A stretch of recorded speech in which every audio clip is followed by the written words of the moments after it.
I gotta open these links. Yeah, open all the links because it's necessary for this one. Yep. What's up? Yo. Hi. All right, here we go. Um, so it was an amazing week, but something super extra happened this week. Something we haven't seen before, something that happened the first time in the US. A parent was held responsible for the actions of the child in the school shooting, which we haven't seen yet. So Jennifer Crumbly was found guilty on 4 counts of manslaughter, um, and 45 years old, right? But if you don't know the backstory, Ethan Crumbly from Michigan, yeah, that's mom. Ethan Crumbly from Michigan uh, had some mental health issues, shot up an Oxford school in Detroit, Michigan, ended up killing 4 kids and wounding another 7 people, so it was 11 total. And for the first time, a parent is held accountable for it, and she received life in prison for it. The dad hasn't been tried yet. He goes on trial, I think. You know what? I'm not sure. I feel like the dad goes on trial next month. But yeah, that's Ethan. He's 17 now. He was 15 at the time. It took place in November 2021. And yeah, we're here to kind of chit chat and talk about our parents accountable for this, right? Oh, these are his drawings he did. Those are actually the drawings. Yeah, on his homework that were seen the day or I seen the day of the shooting Before. before. Right. So you're getting ahead of me, dude. Calm down. I'm sorry. I'm just looking. I'm Get back looking. now. I know. All right, get out of that. You're getting too far. Um, but I thought she got.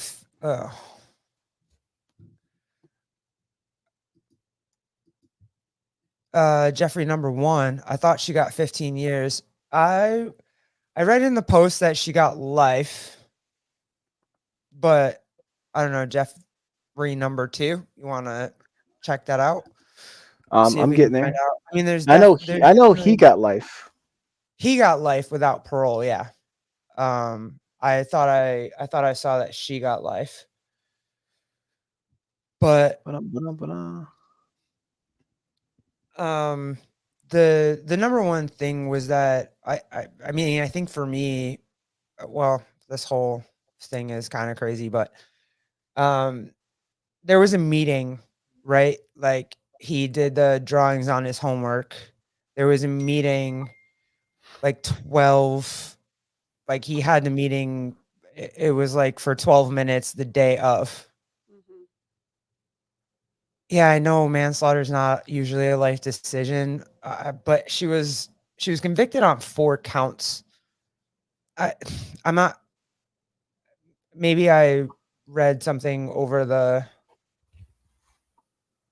I feel like all of it was here, let me try to, I don't want to, I know.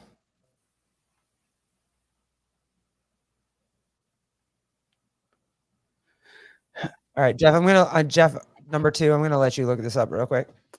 I'm currently doing it in this Thank thing you you. sent me. Um but he drew that stuff on his homework, and uh there was a concern. The teachers reached out to the parents, and then the day of the shooting, there was a meeting between the parents and the teachers.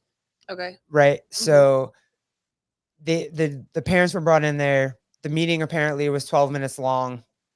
The teachers and the school faculty expressed concern for the situation. The parents were like, no, he's fine, because both parents were there. Mm-hmm. James and Jennifer were there. Mhm. Both parents expressed that that he's fine. They left him there, and then hours later, he shot up the school with a 9mm. So it's, for me, it's an issue of, did you like, I would feel bad if I wasn't on top of how my kid is dealing with things, like how my kid is processing, how my kid is. I I would I would just feel terrible, Yeah. and apparently they don't. Was this only a one-time meeting that Uh, you know of, or I was don't this a know, but I do know that it wasn't a one time, like, conversation? yeah, there was definitely warning signs and flags that the school had raised, Mhm. and the parents, I mean, the mom was kind of a mess anyway. She was having an affair with a firefighter. Uh she I mean, she tries to claim that she only did it during work hours. I don't know how that helps the child, or that Mhm. means that she was there for the child. Mhm. But yeah, she claims that she was there, and it doesn't sound like she was. She also claimed that her husband is the one that bought the gun for the kid, but she also didn't oppose the fact.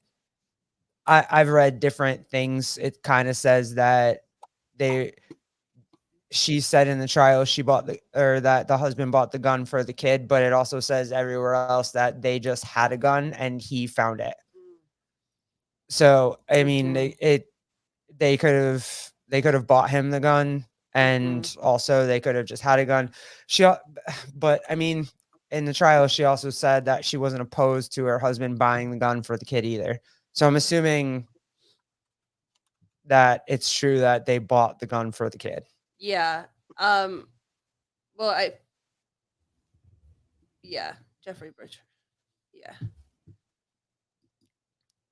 That's right. Yeah, that's what I want. Like, do we? I mean, Well, I actually have a lot of questions. After you kind of told me about this and whatever, I first want to commend the actions that were taken by the school yeah, and having a meeting and reaching out and voicing concerns. Um, I want to give credit where credit's due. I think a lot of times when it comes to kids, especially now, there's this whole idea of parents not parenting their kids. Or kids are on social media way too much. They have way too much freedom. They have access to everything. There's no parental guidance. There's no anything like that. So for the school to say something yeah. and to voice the concern, like, kudos to that. My follow-up question is, how many times was this conversation talked about? And what precautions were the schools taking?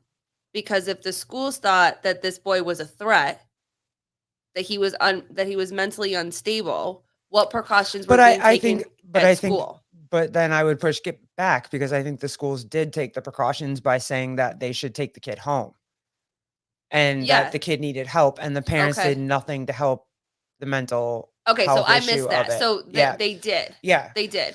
Yeah, they Okay. voiced it multiple times, and they voiced it on the last day. Like, they voiced it on the day of the shooting, and the parents were just like, "No, he's fine," and didn't know what his habits were online. Didn't read his journal, because it was basically spelled out in his journal. In Mhm. his journal, he wrote something like, "My mental health is deteriorating. It's going to make me shoot up a school," and But the how did parents had that no idea. gun get into the school? He took it in the school. I'm sure you brought it in there. He brought it in there. No, but I get that, but that's my question when it comes to the accountability of the school. If this boy No, it's the was accountability of the Well, parents. not all schools, got metal detectors walking through the door. Yeah. But I'm not saying that the I parents are look, not accountable for that. What I'm saying is that if this boy was a threat and we're they didn't looking, know he had a gun, babe. but They, that's my question. If they were telling the parents that he was unstable. The parents Or did he's nothing about it. And then showing bad signs of some shit. And like, And here's then the your Christmas gun, present. Here's a gun. yeah, and then the gun that the parents bought him or whatever, he brought into the school. So it's, you know what I mean? You can take our schools, for example. Our schools are the most airtight schools on the planet. They don't check our kids' book bags when they walk into school. We've watched our kids walk into school. Right. But that would be my question. If you knew that a kid was mentally unstable. They tried, though. I know. And they said that you need to take him home. And they were like, we're not taking him home. Don't you feel like that? Oh, is this what you're okay? Yeah. Sure. Yes, that's what I'm saying. Well, I don't think they thought him as a threat, just like a mental. He's going through something. Right. So how do And, you like, determine a kid that's going through something and a kid that's going through something that might have a gun in their bag? I mean, they reached I out to think the parents. They did what they that's the could at that conversation point. where we're going. How do we discern that? Like, would that be considered encroaching on the kids' rights to check them because of that? Like, does that like constitute like stop and frisk? You know what I mean? No, but it's like a private property thing. They can search you if they want to. I mean, I would assume that a school, or at least I believe a school should be able to check your crap if they feel like it. Oh, they do. It's a I mean, they did when school. I went to school. Where I went to school, they did whenever they felt like it. But in this climate right now, could that be Um, considered something racially I mean, if there motivated was or like something? I think if there was like a threat made, then they could have. A kid drawing stuff is more like a mental thing, so they got to do what they got to do, but they also have to let the parents know because the parents are the ones that have to do the things, since they have But see, legal right but crap to do that. this is, oh man, God, so many rabbit holes to go down with on these things. But Jeffrey, number one, they have to have probable cause. But wouldn't the drawing be No, considered probable cause? not to search someone at the school. At the For school, a kid, you commit but to that for a immediately. kid though, I would consider that probable cause. For a kid, that I would assume that those drawings would be, a cry for help.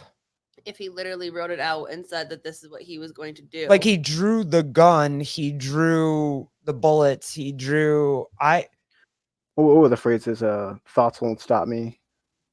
yeah. Oh, thoughts won't stop. Help me, or some other crap, and yada yada yada. So then does Blood probable everywhere. cause become different for kids because kids are unpredictable? You know what I mean? Like we have that thing where you can't diagnose a kid as being a psychopath because they're kids, right? Like they're going through hormonal changes, their frontal lobe isn't developed yet, all kinds of things. So you can't diagnose a minor with being a psychopath. Mm-hmm. The But school can't do that. Schools aren't allowed to do that. That's a legal thing. They need a doctor for that. yeah, I know, but shouldn't the school have a certain rights to just like go through your bag if they feel like it? I mean, it's a school. If you bring it on their property, they can open that shit up all the way. There's no way around it. You signed to that when you go to the school. I would hope so. And if they Any don't, school I've gone to can. They've been able to do it. I mean, I'm Or sure they- they just don't. or they did and maybe they weren't supposed to, but like I think that in this situation though, that if they found, when did they find the drawings? it was before the shooting, but they brought it up to the parents the day of the shooting. Okay. Like they literally had the meeting about him that day. Mm-hmm. And then it was like hours later that he started shooting. Yeah, I mean, I think a lot of that was mishandled. I think It was definitely mishandled by the parents. That's what I think. That's my knee-jerk reaction. For the life of me, I can't understand as a parent how you don't know how your kid is struggling mentally. Yeah, absolutely. And that's for me across the board on any issue. It's for me across the board on a school shooting. It's for me across the board. Other than like again, other than if schools hide the fact and want to hide the fact, or doctors or whatever want to hide the fact that your kid wants to be called she when he's a he.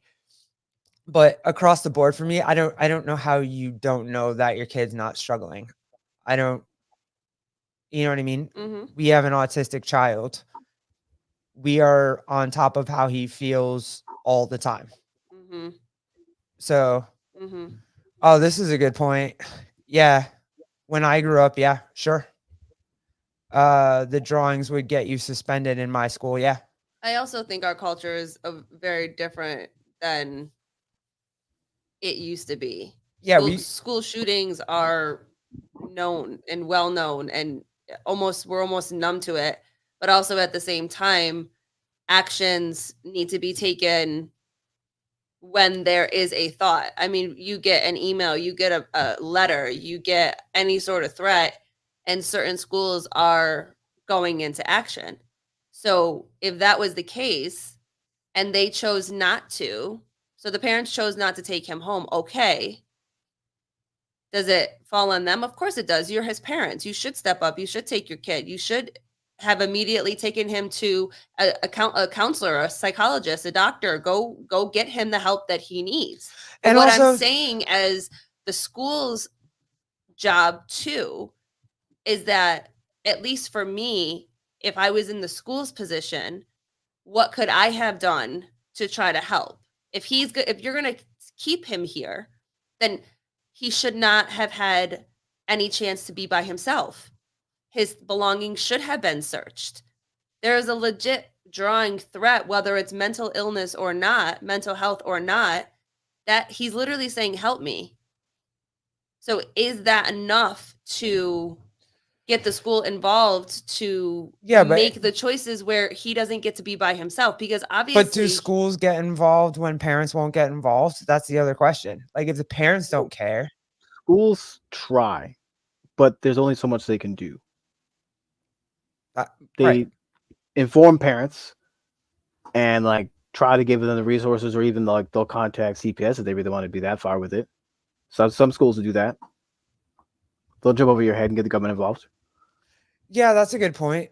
CPS for those drawings, like something. Yeah, like did they call law enforcement? So maybe the school can't do anything per se, but like if they had called law enforcement to come, and he had to stay in a room where he was, I mean, with someone 24/7 until the police got there, and then the police took him and followed protocol that they needed to follow. So maybe if the school can't do it themselves, why didn't they call someone else that could have, at least to get him out of the school? Because the threat was, the school wanted him to get out of the school. It was unsafe for the school for him to be there. So they did the first line of defense, which is what you're supposed to do, which is call the parents. The parents came. The parents suck. They didn't come. They didn't come take their kid. They brushed it off. They said their kid's fine, and they left. And the school allowed them to leave, and they left their kid at school. So my next thought would be, well, if the school can't do something, then they needed to call somebody else. Well, then that's something that I have to look up. The school could have. They could have done what my school did to me back in the day. I'm putting myself out there. Back in the day, because I'm such a wonderful child, I was kicked out of school for a little bit and told I couldn't come back without a mandatory psych eval. And I had to go with my mom and sit through a psych eval and get approved to go back to that building. They let me back in the building. So they could do that.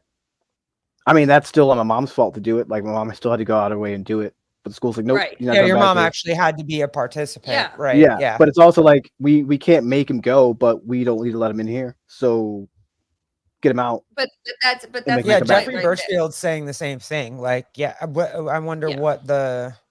I mean, I think he's saying in his school right now, if that drawing came in, that kid would be suspended, which to me would be the rational. I have a feeling that would happen in Bub's school too. Yeah.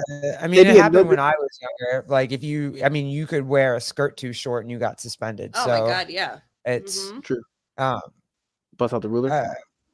Yeah, ruler. Yeah, we didn't have this. The first one was, I think, right after I graduated, or right as I was about to graduate, was Columbine. Mm-hmm. Oh, like Columbine So stuff. Yeah, yeah, that changes but everything up.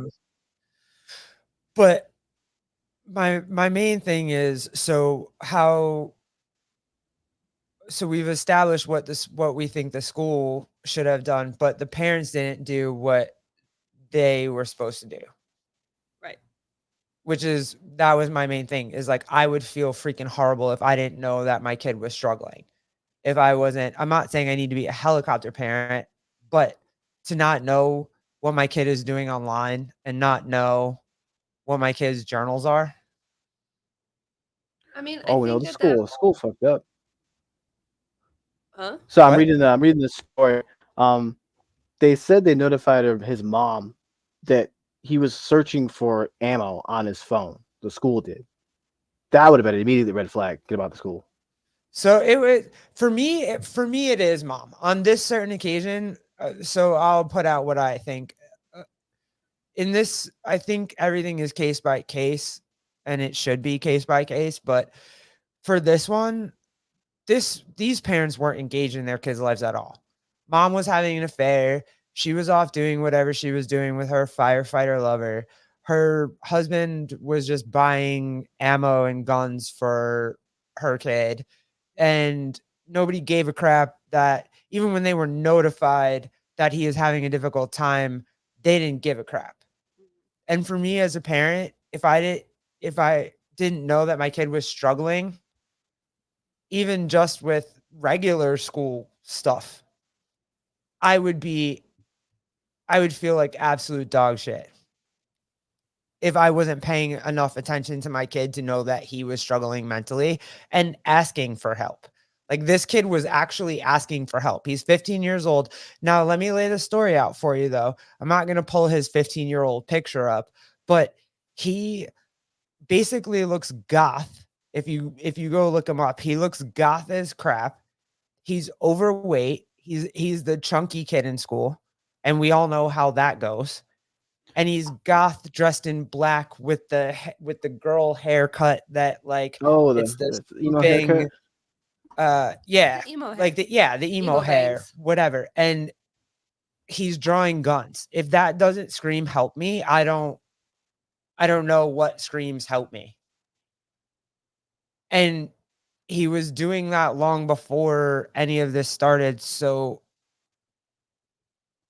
I don't know. And I like, I'm not trying to say I'm racist or whatever, but if I see my kid going strictly goth and only, I love Johnny Cash. I'm not saying I don't love a dude in black, but if my kid is like wearing mascara and, you know,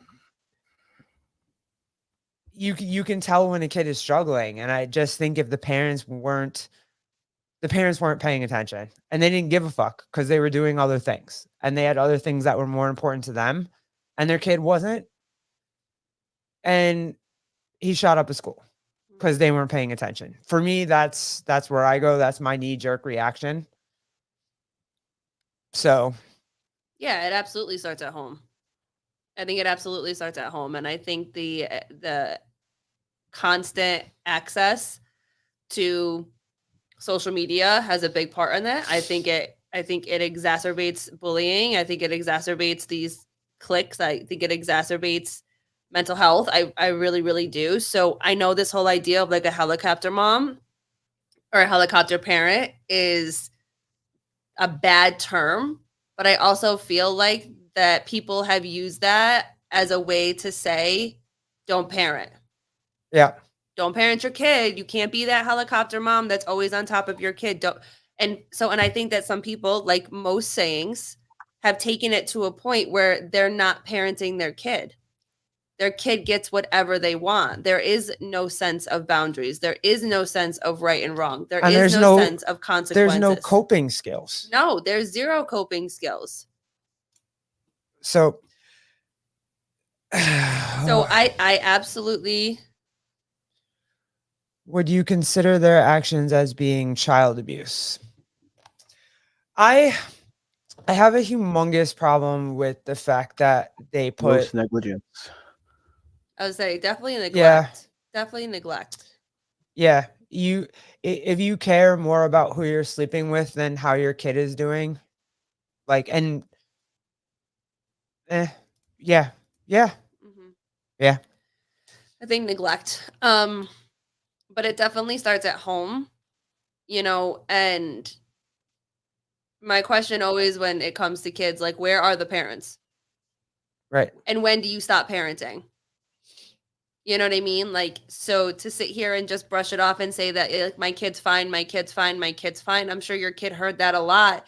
And so eventually, like a kid that's dealing with stuff and is constantly told you're fine, then I'm sure he's going to go a little bit crazy because he can't stop himself and he's asking for help and he's tried to ask for help to the very people that are supposed to be his frontline help, which are his parents. Well, if you notice, this all happened in 2021, right? That was right after COVID. He came out of the lockdown, and I'm sure that his mom, who was more preoccupied with the firefighter lover, and the dad, who knows what the dad does, but he came out of 2020 lockdown probably they gave him his computer, they gave him whatever he wanted. He just sat in his room, did whatever, probably didn't do, online schooling. That was a joke as well, and whatever. And then came out of it and shot up the school in 2021 Mhm. because he didn't do anything. He didn't go anywhere. His parents didn't. He's that literally that kid. You know what I mean? So, I yes, I would have to agree, and my absolute knee jerk reaction is, yeah, the parents need to be held accountable. I think so. I think that if steps were tried, 15 years old, bro, you're in charge of the gun, where the gun is, how the gun's locked up, how the gun is being safe, how the the parents are in charge of that. No 15-year-old has the mental capacity to if you haven't raised them that way. well, because that's If the you other raise thing. them Yes, that way that's from different. 3, Yes, then fine. I mean, and But people, you're giving a yeah. kid that is insecure, unhappy, sad, left by himself, raised by the internet, and telling him, "Hey, take care of this gun." because that's responsible parenting. I mean, we see on movies, you see in real life, people that choose to raise their children or grandchildren around hunting or shooting and all of these type of things, Yeah, but they're good to go. but they raise them well Yeah. with responsibility And a respect for the weapon. respect and understanding. Yeah. Absolutely. Understanding that if you play around with this thing, it could kill somebody. Like, and understanding and teaching these kids what that means, because that's the also kids thing. that go hunting too. Like, Yes. everybody wants to yell at the fact that parents take their kids hunting. Those parents are teaching their kids a respect for life, a respect for death, and a respect for the weapon that can cause either one. Mhm. Mhm.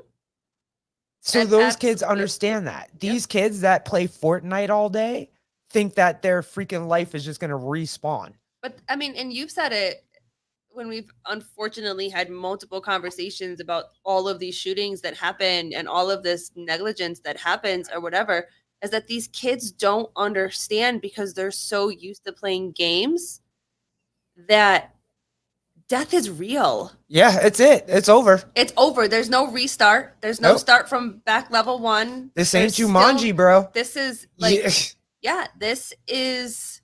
Yeah, that's it. This is. And if you take a life, you have to live with that for the rest of your life. And you're never going to be the same. Yep. Never, ever going to be the same. Doesn't matter if it's accidental. Judy Reed, even helicopter parents, stuff can slip through the cracks, but odds are in your favor. Yeah. Absolutely. Listen, you still have to try and just bury your head like many, and not just bury your head like many do. Yeah. Yep. Absolutely. For sure. But and I love, Judy, that you said that, because we do the best that we can. Yeah. And in this situation, it just felt like there was nothing. It just felt like it was a complete neglect case where the mother was too occupied. We don't know too much information about the father, but that this kid was left to his own devices, fantasies, all this type of stuff and whatever. And I guarantee you, he has no idea what he actually did. Oh, Crowbar. Not from his journal entries he put in. From the journal entries they had put up, they said he knew exactly what he was doing. Well, I mean, yeah, he knew that he was going to go do that, but I don't think when I say that, I mean, I don't think that he knew that life, he just ended life. Like there's no start again. There's no chance that that kid that he just killed will grow up, graduate from high school, maybe go to college, maybe be the president of the United States, have children, have grandchildren, have a Hold legacy, up, have a hold up, house. hold up, hold up, You know hold what I up. mean? This one. This thing right here. I don't know if you can read it. Going to First, prison for the rest of my life. Many people have about 1 day left to live. That last sentence right there. yeah, I know. I get that he understands that, but I don't think he understands what he took. And just like these kids, I like when they do murder suicide or whatever, I don't think they understand what they're about to lose. I don't think that they're going to understand that they're about to lose their legacy. They're like watching their kids grow up, watching their, you know, it's for them it's the same thing as it's instant gratification. It's them thinking that by they're going to go out in a blaze of glory somehow and everybody's going to remember their fucking name. Like True. I feel you that one. It's gonna take a minute. He's gonna be in there for a while, wondering, thinking on it. Yep. oh, yeah. Yeah. Oh, well, we missed Crowbar Jones, but yeah, 15 years for each count without parole could equal a life sentence. Yeah, that's what I'm saying. Like, and that's the other question I wanted to ask too. I mean, we can go down like all these, we can go down whatever you want, but do you think that that's fitting? Like, is that fair for, I'm not saying it is or it isn't. I'm just asking the question for everybody involved. Do you think that a life sentence without parole as the parent for a kid that did it is a correct sentence? As a mother that was negligent, yes. Yeah, see, I feel like because they were well aware that something was wrong and nothing was done, it definitely falls on them. If It she wasn't like he tried, was trying to be secret and do it behind their back and do all extra spy crap or some murder suicide thing, but how they wouldn't know anything. That's one thing. But they were all knew. Everyone knew something wasn't right. That puts not fun, sorry, wrong word, but that puts an interesting spin on when you teach your kid. Like, is that a new thing? Like normally you don't want to teach your kids like you teach your kids what sex is and what the repercussions of that is, and you have a kid and whatever. Now, is this part of what you teach your kids, the repercussions of having Your sex and kids moving? possibly having a baby is? You know what I'm saying? Never mind. He stopped. Like this leads down some other rabbit holes that I'm interested to. I don't think you teach your kids this. I You just mean, teach them to not. I don't even know. I mean, you don't want to make them feel like they can't do anything because it's going to fall back on you. because I definitely believe that the Second Amendment is right. I definitely believe that you have the right to bear arms if you have the capacity to bear arms. Yeah, I think it's your right to do that. But if you're going to be like this negligent, I kind of don't have a Why you? problem. What? You don't want them having a gun or weapons of that nature. Who? I don't know. The parents. I think parents can own guns. Yes, I think that. But I like, don't think these parents should own guns. well, obviously, but this is what I say. I feel like it's a case by case basis, right? Like, True. because I I mean, don't know. you have the other one from Nashville. She was 28 years old, same thing, mental illness, transgender, trans man, whatever. She went by whatever, shot up a Catholic school, just walked in there like, it was Fortnite, shot everybody up. And I don't think it's the law of having the Second Amendment that's the problem. It's the mental health issues that we're allowing to run rampant in this country. They're skipping over that. They want to just get right to the point of disarming people. Right. It's just like, hey, there's And all that's this shit rapidly going on. Yeah. So and I think that is where understanding where society is right now to take the precautions and to take the steps in the society that we have right now. So people want the Second Amendment, they want to have that right to bear arms. Great. But also the mental health that we have in this country is also a very big red flag. So having longer evaluations for people to have access to guns, I also don't think is a bad idea. No. Because because mental health in this country is just all over the place. I would hot take. I would venture to say that it's not even an issue of trying. Yeah, sure, fine. We have all the checks that we have to get your guns, to get your concealed carry, to get no amount of putting more checks and balances on that is going to help or not help. People are going to get guns if they want guns. Right, yeah. I think to the root of the issue is just allowing this liberal ideology to continue on. Because now you have all these people on medications, you have all these people on tranq, you have all these people that are homeless, you have all these people with mental illness, and you're affirming the mental illness.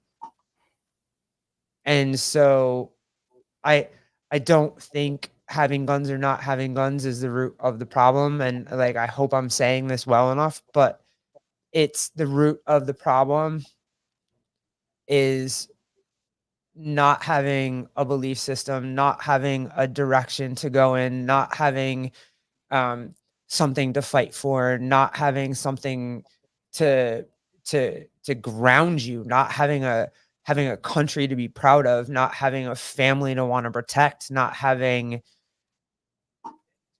shit. Like, if you don't have any of those things, then you don't give a crap. And that's when, and if you're a kid and you're growing up and you don't know that that's what you're supposed to aspire to, then your moral compass is all over the place. You don't know where you're going. You don't know what you're doing. And now you're just pissed because you don't know what you're doing.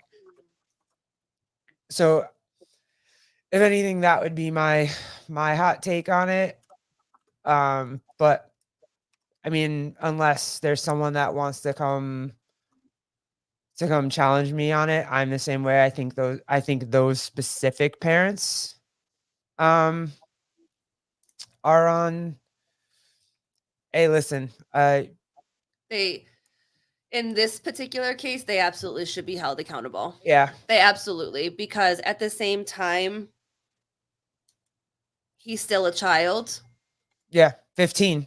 He's still a child. Still a kid. You're still and responsible. We, as parents, I mean, I know that we look at it from the lens of raising our baby and cannot wrap our heads around the fact that someone would want to neglect their own child like that, but we also know families that it happens. Adults that, absolutely come from families where they were, but there was something still instilled in them that they were able to work through that, whether they found their community in their friends, whether they found it in an aunt or an uncle or a grandmother, or there was somebody gave them something to ground themselves, to use the word that you said, you know what I mean? So there was somebody gave them something.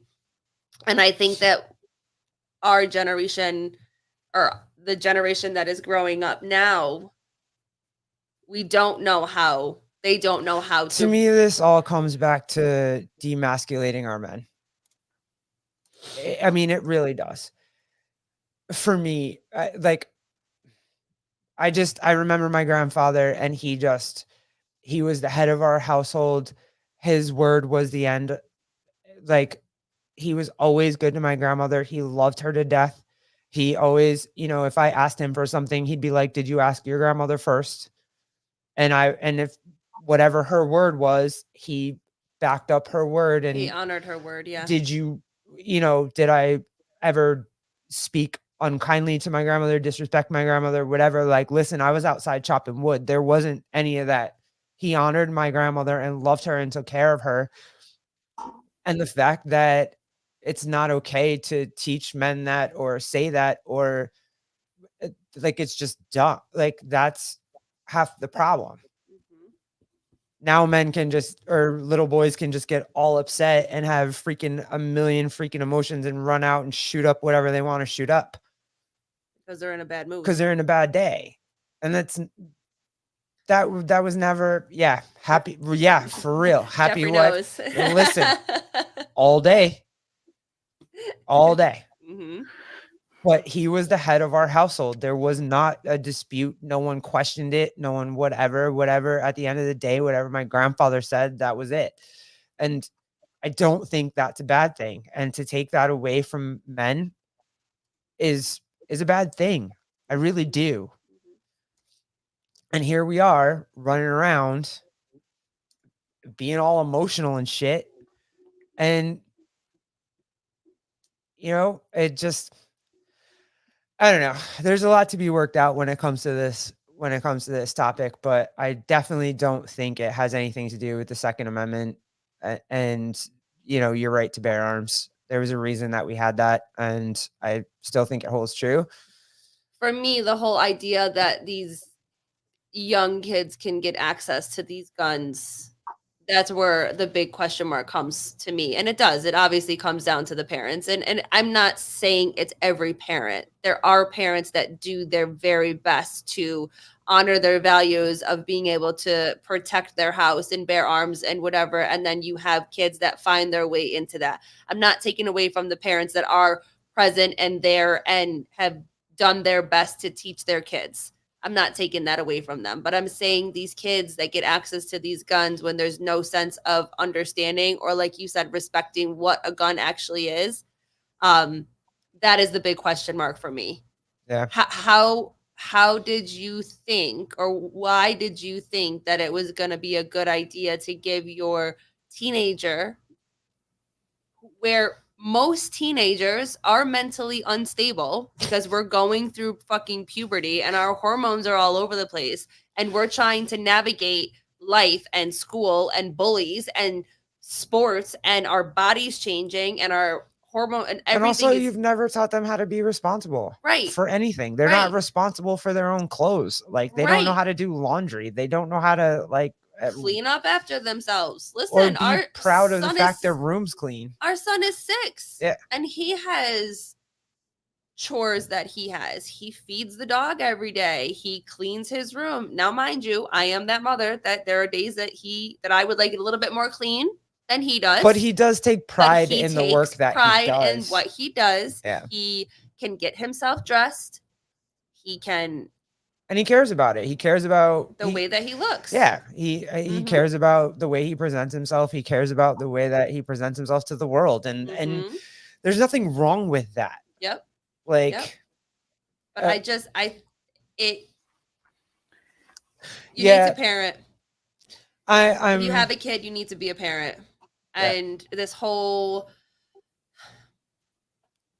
I don't think that in this society right now that a helicopter mom or a helicopter parent is a bad thing. And like Judy said, like, even when you are, there's gonna be things that slip through the cracks, but we do our very best to not let those cracks happen as much as possible, especially in something like this.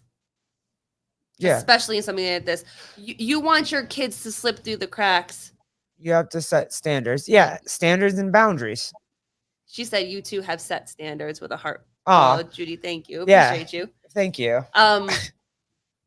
We want Bubs to slip if we're helicopter parents and Bubs slips through the cracks, it's something small. This isn't like a slip. This is not a slip in the crack that we want to be thrown with. Like, I missed him drawing guns on his homework. That's not a slip in the crack that it's about to happen. Exactly. Like, a slip in the crack is like he forgot to pay his phone bill. Like, that's a fine.